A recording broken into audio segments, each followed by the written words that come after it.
അമാനോ ഹഷിദാത്തെ ജപ്പാനിലെ അതിമനോഹരമായ മറ്റൊരു കാഴ്ചയിലേക്കാണ് നിങ്ങളെ ഞാൻ കൂട്ടിക്കൊണ്ടുപോകുന്നത്. അപ്പോൾ ഈ സ്ഥലത്തിൻ്റെ പേരാണ് അമാനോ ഹഷിദാത്തെ.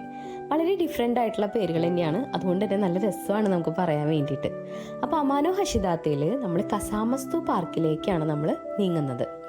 കസാമസ്തു പാർക്കിലേക്ക് ചെയർ ലിഫ്റ്റ് മുഖേന മാത്രമേ നമുക്ക് യാത്ര സാധ്യമാവുള്ളൂ.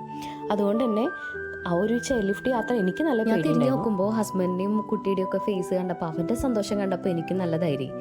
സത്യം പറഞ്ഞാൽ നമ്മൾ ഈ ചെയർ ലിഫ്റ്റ് ഇതവിടെ എത്തുമ്പോൾ ഇത്രയും മനോഹരമായിട്ടുള്ളൊരു കാഴ്ചയായിരിക്കും നമ്മളെ കാത്തിരിക്കുക എന്നുള്ളത് ഞാൻ ഒരിക്കലും പ്രതീക്ഷിച്ചിട്ടില്ല.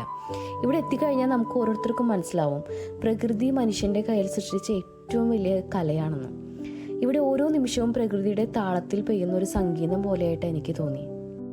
അപ്പോൾ നിങ്ങൾ വിചാരിക്കുന്നുണ്ടാവും ഈ ചെയർ ലിഫ്റ്റ് ചെയ്തിട്ട് ഇവിടെ എത്തിയിട്ട് ഇത് മാത്രമേ ഉള്ളൂ എന്നുള്ളത്. അല്ല, പല രീതിയിലുള്ള ആക്ടിവിറ്റീസ് ഇവിടെ ഉണ്ട്. കുട്ടികൾക്കായിക്കോട്ടെ മുതിർന്നവർക്കായിക്കോട്ടെ ഒരുപോലെ എൻജോയ് ചെയ്യാൻ പറ്റുന്ന സൂപ്പർ ആക്ടിവിറ്റി ഗോകാർട്ട് ഉണ്ട്, അതുപോലെ ഒരുപാട് റൈഡ്സ് ഉണ്ട്, സൈക്ലിംഗ് ഉണ്ട്. അതെല്ലാം വളരെ നല്ല രീതിയിൽ നമുക്ക് എല്ലാവർക്കും ഒരുപോലെ എൻജോയ് ചെയ്യാൻ പറ്റുന്ന ഒരു ആക്ടിവിറ്റീസും ആയിരുന്നു.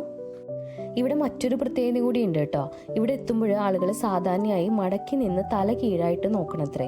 അങ്ങനെ നോക്കുമ്പോൾ മണൽത്തിട്ട ഒരു സ്വർഗ്ഗ പാലം പോലെ തോന്നുന്ന പറയപ്പെടുന്നത്. ജപ്പാനിൽ കാണേണ്ട ഏറ്റവും മനോഹരമായ സ്ഥലങ്ങളിൽ ഒന്ന് തന്നെയാണ് അമാനോ ഹഷിദാത്തെ. സ്വർഗത്തെ ബന്ധിപ്പിക്കുന്ന പാലം കൂടി എന്ന് വിശേഷിപ്പിക്കപ്പെടുന്നുണ്ട്.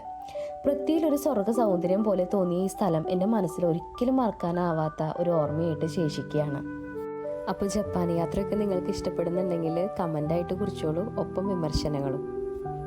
അപ്പോൾ ഇതുപോലെ മറ്റൊരു മനോഹരമായ കാഴ്ചയായിട്ട് ഞാൻ വീണ്ടും വരാം.